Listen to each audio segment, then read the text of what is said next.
Au taraka waladan yastaghfirullah, dia meninggalkan anak yang memintakan ampun kepada Allah atas dosa-dosanya.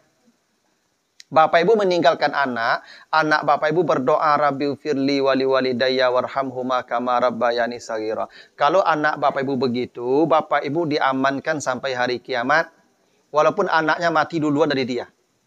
Karena Allah mencatat dia punya anak yang memintakan ampun atas dosa. Itu jangan bapak ibu pikirkan. Waktu mati, tempat mati, sebab mati, itu sudah kita tunggu saja. Yang bapak ibu harus pikirkan, saya matinya baik atau tidak. Karena itu pilihan kita. Karena itu malaikat yang mencabut nyawa kita tidak satu. Ada yang mencabut dengan kasar, wan naziat namanya. Ada yang mencabut dengan lembut, wan nasyitat namanya. Saya tunjukkan satu hadis Nabi yang mungkin kita bisa siasati supaya kita bahagia setelah mati. Dan itu direncanakan. Hadis Abu Dawud. Kata Nabi, sab'atun yajrilil abdi ajruhunna wa huwa fi qabrihi ba'da mautihi ila yaumil qiyamati. Ada 7 amal, kata Nabi, yang akan membahagiakan seseorang sampai hari kiamat ketika dia sudah masuk ke alam barzah.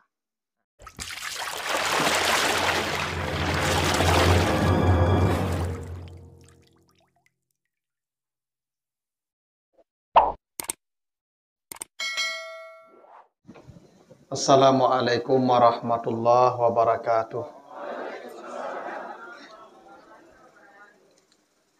Alhamdulillahillazi khalaqal mauta wal hayata liyabluwakum ayyukum ahsanu amala. Asyhadu an la ilaha illallah wahdahu la syarikalah wa asyhadu anna Muhammadan abduhu wa rasuluh la nabiyya ba'da amma ba'du. Bapak, ibu-ibu, jamaah takziah Masjid Al-Qadar yang dimuliakan Allah, yang sama-sama kita muliakan Bapak Ref Rizal, Bapak Refendi, mohon maaf, sekeluarga yang sedang diuji oleh Allah, di mana orang tua beliau yang ibunda beliau telah dipanggil oleh Allah hari Rabu kemarin ya, dalam usia 80 tahun. Sebagai seorang yang beriman, Allah memerintahkan kita, jika ada kita yang ditimpa musibah, saudara kita, siapapun di antara kita, maka kita mengucapkan kalimat istirja. Kalimat itu diajarkan dalam Al-Quran yang bunyinya, Inna lillahi wa inna ilaihi raji'un. Sesungguhnya kami milik Allah dan sesungguhnya kami pasti kembali kepada sang pemilik. Kalimat ini Bapak dan Ibu tidak pernah dibaca oleh umat sebelum kita. Kitalah yang membacanya. Dan hanya kepada kita kalimat ini diajarkan. Apa buktinya? Kalau Bapak Ibu baca kisah Nabi Yusuf, ya, ketika Nabi Yakub diberitahukan bahwa anaknya dimakan serigala, lalu kemudian anak yang bungsu ditangkap di Mesir karena kasus mencuri. Jadi Nabi Yakub bertubi-tubi dapat musibah. Nabi Yakub tidak mengatakan innalillah. Di surat Yusuf ayat 85 itu Nabi Yakub hanya berkata ya asafa ala Yusuf. Aku berduka. Beda Ibu ya. Aku berduka. Ya asafa. Kalau kita, kami. Sesungguhnya kami milik Allah. Dan sesungguhnya kami kembali kepadanya. Apa bedanya aku dan kami itu Ibu? Ya beda jumlah. Kalau aku itu sendiri. Kalau kami bersama-sama. Maka Nabi Yakub diceritakan fabiyaddat ainahu minal husni. Matanya putih karena sedih. Kenapa matanya putih karena sedih? Jangankan orang lain, anak-anak pun tidak ikut bersedih bersama kita. Dibiarkan saja kita sedih sendiri. Beban terlalu berat dipikul sendiri. Itulah ya kenapa Nabi Yakub itu mengalami derita yang begitu berat. Karena tidak ada yang mau berbagi duka dengan dia. Karena dia berkata aku. Nah beda dengan kita umat Muhammad, itu disuruh mengatakan kami. Apa arti kami itu? Jangan biarkan saudara engkau sendiri dalam musibah. Kalau dia ditimpa musibah, datangi dia. Ya, bagi duka dia bersama-sama. Karena duka itu kalau dibagi bersama, dia semakin ringan. Ya, jadi musibah itu kalau dibagi bersama terasa ringan. Ya, beda dengan nikmat kalau dibagi bersama semakin besar. Itu makanya kita itu kalau ya dapat nikmat ramai orang datang, makin bahagia kita. Kalau musibah, ramai orang datang, makin ringan musibah itu. Itulah dasarnya kita perlu takziah. Kita datang bersama-sama ya untuk meringankan beban ke saudara kita yang sedang ditimpa beban itu yang berat jiwanya. Nah, itulah yang disebut ya kedatangan takziah kita ini menjadi situasi dingin. Nah, itu alasannya Bapak Ibu. Ya tentu mudah-mudahan kita berharap kedatangan kita sama-sama ke sini meringankan beban Bapak Arif dan keluarga, bahwa beliau tidak sendiri, ada kawan, ada tetangga, ada sahabat yang siap berbagi duka, sehingga beban itu terasa lebih ringan. Nah, Bapak Ibu yang saya muliakan, sebagai pesan takziah pada malam ini, begini Bapak Ibu, dulu ketika Nabi Adam hendak turun dari sorga, ketika diusir, Allah sudah ingatkan tuh, ya di Al-Baqarah ayat 36. Kata Allah, walakum fil ardi mustaqarrun wa mata'un ilahin. Adam, engkau tinggallah di bumi untuk sementara sampai batas waktu yang sudah ditentukan. Jadi dulu sejak awal memang kita diturunkan ke bumi ini, Bapak Ibu, kata Allah, kamu tinggal di bumi sementara. Mustaqarrun namanya, menetap sebentar. Singgah, transit, atau mungkin kita sekarang sedang ya sedang persinggahan lah, sedang ibarat orang lalu ke kampung halamannya, dia singgah di sebuah negeri, itulah namanya mustaqarrun. Jadi memang dunia ini Bapak Ibu tidak didesain Allah untuk kita abadi. Bumi tidak didesain Allah untuk kita permanen di sini. Betapapun hebatnya Bapak Ibu merawat badan, merawat fisik, pada ujungnya pasti pergi juga dari sini. Mereka jadi tiap hari bersepeda, mati begitu. Ya, Bapak Ibu ya, tidak ada menghalang itu. Ibu-ibu mereka jadi tiap minggu perawatan kulit ke dokter kecantikan. Mati juga, tidak ada penghalang itu. Karena memang begitu, Allah sudah menetapkan bumi bukan tempat permanen. Itu Allah sebut begitu. Karena itu kalau Bapak Ibu baca surah Al-Waqi'ah ayat yang ke-60, kata Allah begini, Nahnu qaddarna bainakumul mauta wa ma nahnu bimasbukin. Kata Allah, semua kamu sudah kami tetapkan kematiannya. Dan tidak ada yang bisa mengubah ketetapan itu. Dan tidak ada yang bisa mendahului ketetapan itu. Jadi semua kita ini kata Allah Bapak Ibu sudah punya ketetapan mati. Tidak ada orang yang pernah hidup di muka bumi kecuali dia sudah punya takdir mati. Konsekuensi hidup itu mati. Yang tidak mau hidup ya pasti yang tidak mau mati tidak akan hidup di sini. Jadi Allah sudah menetapkan kematian kita sebelum kita dikirim ke sini. Dan itu yang menariknya Bapak Ibu ya takdir kematian kita itu disebutkan di Al-Waqi'ah. Al-Waqi'ah itu ayatnya ada 96. Tapi ketetapan mati kita disebutkan di ayat yang ke-60. Dan itu tidak kebetulan tuh Bapak Ibu. Karena itu ada pesan dari Allah. Apa pesannya? Kalian yang sudah usia 60 itu sudah sampai. Kira-kira begitu. Ya, makanya Bapak Ibu yang sudah 60 itu sudah menunggu hari. Sudah menghitung hari. Yang lah pensiun sudah harus siap-siap. Itu. Karena memang begitulah ketetapannya Pak. Coba Bapak Ibu lihatlah sejarah Nabi Muhammad, Abu Bakar, Umar, Utsman, Ali. Ya, Abu Bakar Nabi Muhammad 63 ya. Abu Bakar 64. Umar 63, Utsman 80, Ali 63. Nah, dari 5 orang itu hanya 80 Utsman. Dan ibu bapak yang 80 patokannya. Nah, itu kasus itu kayak orang tua beliau itu kasus. Ya, karena kalau kita standarnya 60 sampai 70. Sedikit di atas 70.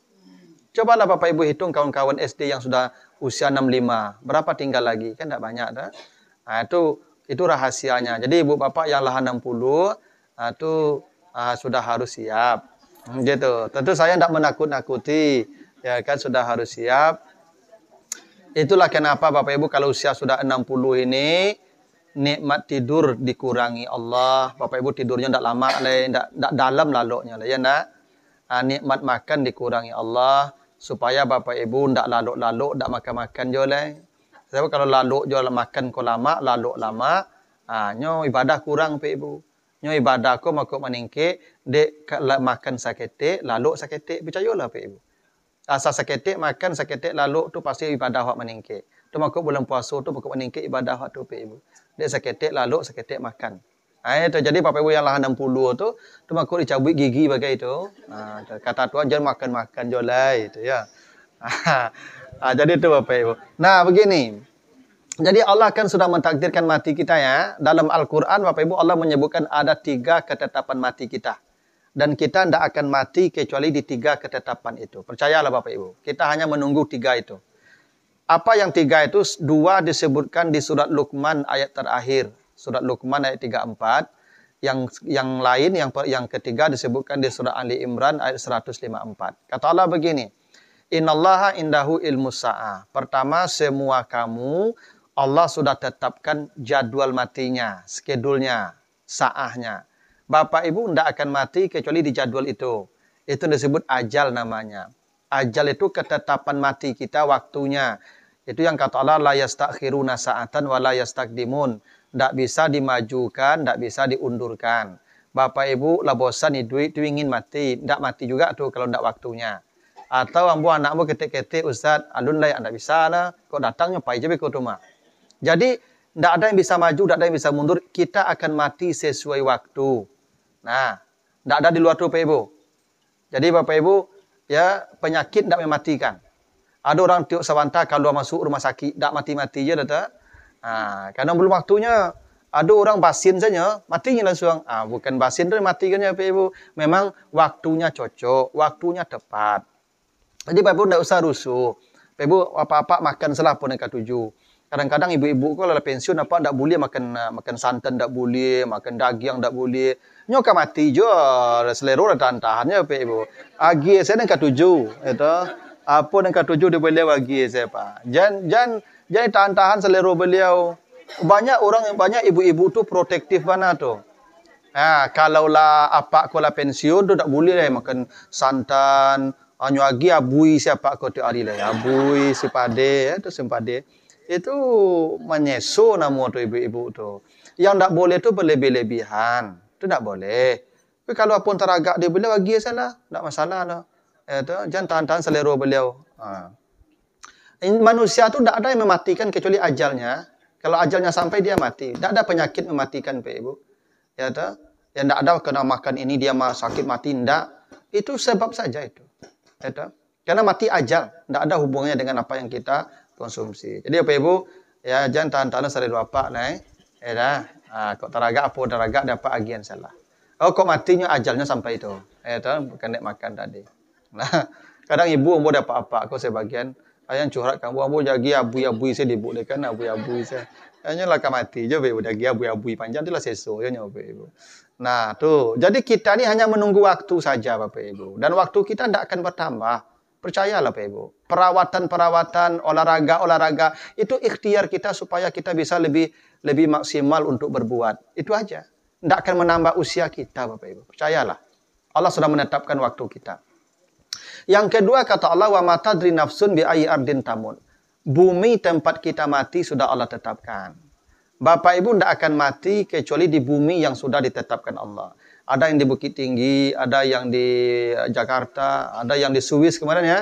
Kayak anak Pak Ridwan Kamil ya. Karena buminya memang di situ Pak Ibu. Awak banyak kadang berdosa anak 7 orang. Lahir sama lahir di Bukit Tinggi. Tapi pakai cang matinya nak. Iya, karena buminya beda-beda Allah tetapkan. Jadi Bapak Ibu tidak usah rusuh. Kok kape berjalan pai je lah. Asal cocok mati beko situ. Jangan Bapak Ibu ya takut-takut lah pergi berjalan. Pai je lah akan kamari. Asal cocoknya lalu situ beko tu mah. Lewat. Itu kan tenggelam itu sebab saja itu. Sebabnya saja. Tak tenggelam pun dia situ juga matinya itu. Karena buminya di sana. Ya. Saya pernah cerita saya punya mama Pak Ibu lahir di Morolabu sampai kadang menikah juga orang Lubuk Minturun. Ya ta? Lah menikah, dibawa isteri ke kampung sampai beranak pinak lah bercucu. Di usia tua baliklah ke kampung rumah ke Lubuk Minturun. Tak lama mati mama ambos itu. Berkubur di Lubuk Minturun. Sebulan sudah mama ambo mati, pai lama cilik cucu mintu ke Morolabu, cucu ada situ. 3 hari tiba situ sakit paru mati dari situ, kubur di situ. Jadi memang begitulah kita ni akan mati di bumi yang Allah tetapkan. Jadi Bapak Ibu tidak usah khawatir. Maka ada cerita Pak, Ibu. Dulu Nabi Sulaiman punya kawan. Sulaiman itu kan sering ngobrol di istana sama kawan-kawannya, sama pembesar-pembesarnya. Ada salah satu seorang kawannya ketika duduk, datang seseorang, tidak ada yang tahu orang itu kecuali hanya Nabi Sulaiman. Orang gak buruk-buruk caliknya ke kawan Sulaiman tadi. Orang baru tiba calik buruk kawan itu kan tidak lama perasaan. Ala bubar acara, lepas sadonya, tinggal Sulaiman juga kawan ini bertanya olehnya, Sulaiman, siapa yang duduk dekat pintu itu, siapa itu batu, buruk caliknya kamu. Cek Nabi Sulaiman, kawan ambo tu mah malaikat maut ya. Malaikat maut itu angki came pak, malaikat maut itu tadi lah buruk calik kawan. Apa katanya Sulaiman, enggak buruk calik kamu takut ambo, batu antan ambo ke India lah, tibunya besok kemari, kan nyelo ambo besok.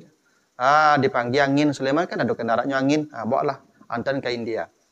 Besok pagi you tiba malaikat tu balik, tibanya balik. Panggil Sulaiman dia bilang, "Baku buruk ana cali angku kawan ambo si kotang lah bangkit takutnya." Cek kana malaikat maut, badak ka takut ambo mencabut, apa dak ka buruk cali ambo kenyo patang. Ambo disuruh patang mencabut nyawanya di India. Nya sikoi baru tu payah ambo karajo. Jadilah tiba di India lah matinya cek. Lepas sampainya cek. Gitu Pak Ibu. Jadi kita ni pasti akan mati di tempat yang Allah tetapkan. Tidak akan meleset itu Pak Ibu. Percayalah. Nah, yang ketiga itu sebutkan di surah Ali Imran 154. Kata Allah, "Lau kuntum fi buyutikum la barazal ladzina kutiba alaihimul qatlu ila madaji'ihim." Kalau Allah menetapkan satu sebab, misalnya terbunuh, maka orang itu akan keluar rumah hanya untuk mati terbunuh. Kalau dia ditakdirkan mati terbunuh, mungkin 70 tahun dia hidup di dalam rumah aja, Pak Ibu. Kata Allah, dia akan keluar rumah untuk terbunuh. Kalau dia ditakdirkan mati tabrak mobil, Pak Ibu, di rumah aja, siang malam di rumah, tapi tiba-tiba satu kali keluar rumah langsung ditabrak mobil. Karena sebabnya itu. Sebabnya tidak akan meleset. Yang mati jatuh, yang mati tenggelam, yang mati terbakar, yang mati dihimpit kendaraan, itu sebab-sebab yang sudah Allah takdirkan untuk kita. Dan kita tidak pernah tahu, Bapak Ibu, apa sebab kita mati. Ada yang kena virus corona, ada yang kena macam-macam. Itu sebab-sebab saja. Yang mati itu sama saja rasanya, Bapak Ibu. Yang mati tak panggang, yang mati jatuh, yang mati ditabrak kendaraan, yang mati di atas kasur. Rasa mati itu sama, Bapak Ibu. Cobalah besok kena percaya, Bapak Ibu. Tidak ada bedanya, Pak. Kita aja yang takut melihatnya itu. Rasa mereka sama itu, Pak. Cuman sebabnya ragam-ragam. Nah, Bapak Ibu, yang tiga itu jangan Bapak Ibu pikirkan. Waktu mati, tempat mati, sebab mati, itu sudah kita tunggu saja. Yang Bapak Ibu harus pikirkan, saya matinya baik atau tidak. Karena itu pilihan kita. Karena itu malaikat yang mencabut nyawa kita tidak satu. Ada yang mencabut dengan kasar, wan naziat namanya. Ada yang mencabut dengan lembut, wan nasyitat namanya. Bapak Ibu pesan yang mana? Tergantung Bapak Ibu mau rasanya sakit atau mau rasanya susah. Karena itu kematian itu pilihan kita. Keadaan kita setelah mati juga pilihan kita. Karena di alam barzah itu ada yang senang. Di surah Ali Imran 169 sampai 170. Mereka bergembira ria masuk ke alam barzah. Tapi ada yang berteriak-teriak minta balik ke dunia. Itu di surah Al-Mu'minun ayat 99 sampai 100. Kan tidak sama kondisi kita Bapak Ibu. Ada yang susah matinya, ada yang nikmat matinya. Ada yang menderita di alam barzah, ada yang senang di alam barzah. Itu semua itu yang kita rancang di sini. Kalau yang tiga tadi tidak bisa kita rancang Pak Ibu. Yang setelah mati bisa kita rancang. Karena Pak Ibu saya tunjukkan satu hadis Nabi yang mungkin kita bisa siasati supaya kita bahagia setelah mati. Dan itu direncanakan. Hadis Abu Dawud. Kata Nabi, sab'atun yajrilil abdi ajruhunna wa huwa fi qabrihi ba'da mautihi ila yaumil qiyamati. Ada 7 amal kata Nabi yang akan membahagiakan seseorang sampai hari kiamat ketika dia sudah masuk ke alam barzah. Nah ini Bapak Ibu nih. Kalau mau bahagia nanti mati. Nah, ada 7 amal nih. Ibu ambil satu, Bapak Ibu ambil satu. Ya 7 amal. Ini hadis saya, ini riwayat Abu Dawud nih. Nah, apa yang 7 itu atau siapa yang 7 itu? Satu, man allama ilman, orang yang pernah mengajarkan ilmu. Nah, tuh Bapak Ibu yang guru, yang dosen, laman tuh Maya. Laman. Nah, itulah tinggal mati. Jadi itu malah yang guru, ya kan, yang dosen. Nah, tuh laman tuh. Nah, ya tuh almarhumah guru, Pak. Alhamdulillah selesai aman sama. Tapi Bapak Ibu jangan merasa aman. Adalah aman mana dan jangan tunggu pai nah. Yang lain tambah juga amannya. Kini Bapak Ibu kenapa guru nomor 1 Pak? Karena guru itu seperti multi level. Ya Saya sekarang nih Pak Ibu menyampaikan apa yang saya sampaikan. Tidak ada dari saya tuh Pak. Dulu saya lahir menangis. Bapak saya belajar sana, belajar sana. Sekarang saya punya ilmu. Saya simpan apa yang diajarkan guru-guru saya. Sekarang saya sampaikan. Saya dapat pahala. Semua guru saya dapat pahala. Semua guru dari guru saya dapat pahala. Begitu sampai ke Nabi Muhammad. Saya nanti mengajar murid-murid saya, mahasiswa saya mengajar pula. Saya dapat pahala dari mereka. Murid dari murid saya juga begitu. Sampai pula hari kiamat Bapak Ibu. Jadi beruntunglah Bapak Ibu yang jadi guru. Yang guru, yang dosen, itu beruntunglah, nyaman. Tinggal Bapak Ibu, Masya Allah ya. Tentu kalau ikhlas saja, tapi kok sertifikasi ini kajian, enggak ya. Ya kan ada yang baca kok jadi sertifikasi kok. Ya kalau ikhlas saja. Maka zaman dulu Pak Ibu jadi guru kan ada yang kayu orang rendah, tapi barakah hidupnya tuh. Karena dia ya mendapat amal yang abadi itu. Itu nomor satu tuh Pak Ibu, guru ya, amal yang abadi. Ambo yang nak guru baca itu ke Ustaz ya kan 6 ada 7 kan 6 ada 6 lah itu. Nah, yang kedua kata Nabi au ajran nahran, orang yang mengalirkan air. Kalau ada Bapak Ibu yang kerajo di proyek-proyek irigasi, mengalirlah air ke kampung-kampung, ke sawah-sawah, itu sampai kiamat aman tuh, yang beirigasi. Atau yang PDAM, ada Bapak Ibu yang kerajo di PDAM itu aman tuh, ya itu, yang di PDAM Pak. Karena Bapak Ibu mandi di rumah, mencuci di masjid, apa segala macam wudu, itu kan pakai air. Dan mereka akan sebab kita beribadah. Kita salat maghrib kan karena air yang kita pakai tadi itu. Kan mereka menjadi sebab kita bisa beribadah tuh. Yang mengalirkan air itu abadi tuh Pak. Ya, abadi nilainya. Bukan kalau batang airnya bisa tasumbe, bisa lah putui, bisa lah kariang, tapi abadi pahalanya. Itu kata Nabi begitu. Itu yang mengalirkan sungai. Yang ketiga kata Nabi au hafara bi'ran. Yang menggali sumur. Jadi Bapak Ibu kalau ada yang menggali sumur untuk masjid, untuk musala, untuk sekolah, untuk kampung-kampung yang airnya sulit, tuh Bapak Ibu yang memodali penggalian sumur tuh abadi sampai kiamat aman yang menggali sumur. Di Madinah tuh ada sumur Utsman, ya. Sampai sekarang masih ada airnya tuh Pak. Masih diambil tuh. Sampai kiamat Bapak Ibu, ya tuh abadi yang menggali sumur. Yang keempat, awarasa nakhlan yang menanam pohon. Yang menanam pohon ku kadang pado Bapak Ibu ya. Makanya kata Nabi besok kiamat tanam pohon kini. Gitu Pak, saking pentingnya menanam pohon tuh. Ya, maka kalau Nabi perang dipesankan ke pasukannya tuh jangan bunuh anak-anak, jangan bunuh wanita, jangan bunuh orang tua, jangan tebang pohon. Seakan-akan menabang pohon kok sama yang bunuh orang dosa, Bapak Ibu. Jangan tebang-tebang pohon, Bapak Ibu. Yang menanam pohon sampai kiamat diamankan Allah. Dulu Bapak Ibu, nenek ambo rajin menanam durian, Bapak Ibu. Ambo kadang-kadang berpikir itu, bilur akan makan durian orang kaya itu. Tapi ternyata tidak makan durian, Bapak Ibu. Mengambil pahala abadi. Tuh. Nah, tapi pohon ibunya kalau bunga enggak lah. Ini pohon.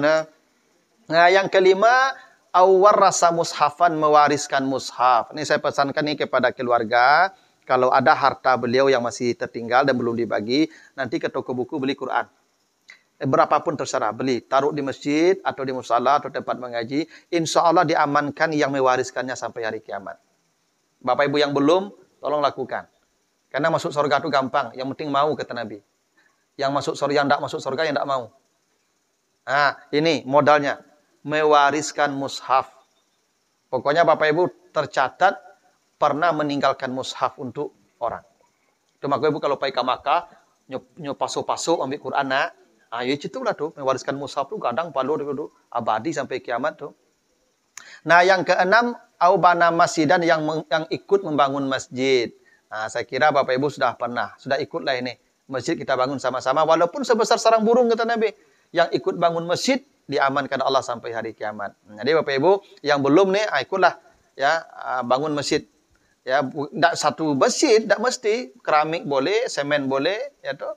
Terserahlah mau bagian mana yang Bapak Ibu mau ikut ambil. Bangun masjid. Nah, yang terakhir ini yang paling penting ya Bapak Ibu. Autaraka waladan yastaghfirullah, dia meninggalkan anak yang memintakan ampun kepada Allah atas dosa-dosanya.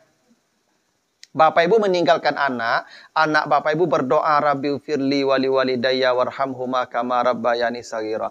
Kalau anak Bapak Ibu begitu, Bapak Ibu diamankan sampai hari kiamat walaupun anaknya mati duluan dari dia. Karena Allah mencatat dia punya anak yang memintakan ampun atas dosa-dosanya kepada Allah. Bahkan dalam sebuah hadis At-Tirmizi, Bapak Ibu, nanti ada orang kata Allah, Kata Nabi diangkat ke sorga paling tinggi, Pak Ibu. Sorganya paling tinggi, amalnya kecil sedikit. Malu dia bertanya, ya Rab, ana lihaza, ya Tuhan, sorga saya kok bisa sehebat ini. Dulu amal saya sedikit, bagaimana bisa malu saya? Apa kata Allah? Haza bistighfari waladikalaka. Ini karena istighfar anakmu untukmu. Anakmu yang rajin memintakan ampun atas dosamu, derajat sorgamu saya angkat. Maka beruntunglah Bapak Ibu punya anak yang memintakan ampun. Dan rugilah Bapak Ibu yang punya anak, tidak satu pun mendoakan kita. Itu makanya anak Bapak Ibu yang kadang-kadang, tolong WA-nya pagi-pagi sudah subuh tulian doa tadi. Rabbi firli wali walidayya warhamhuma kama rabbayani saghira. Kirim lalu yang baca ke ya. Besok subuh kirimnya balik ang baca ya. Ya betul Bapak Ibu kadang-kadang anak-anak awak disibuk. Ya inyo saya dapat doa kata Nabi. Assalamualaikum lari itu. Tapi kalau WA kan tak kenal aja kata iyo ya mau mendoakan ama ambu apa ambu. Perlu tuh Bapak Ibu. Jangan tunggu dia mati kini lah. Kadang-kadang awak mati doanya oleh Bapak Ibu. Banyak anak-anakku Bapak Ibu tidak ada mendoakan orang tuanya Bapak Ibu.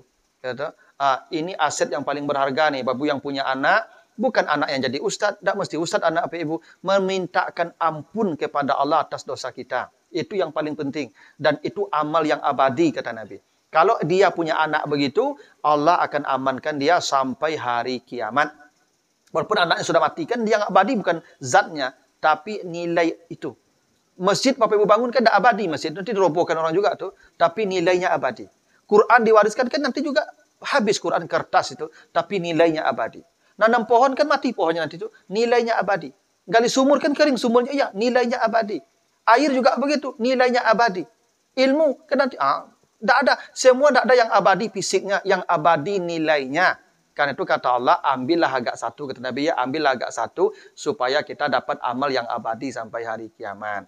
Nah, Bapak Ibu yang belum nih, pikir-pikirlah, yang kemungkinan boleh lakukan dari yang 7 tadi. Yang guru, yang dosen, itulah laman. Itu laman. Yang PDAM aman jo. Gitu. Nah, itulah mudah-mudahan ini.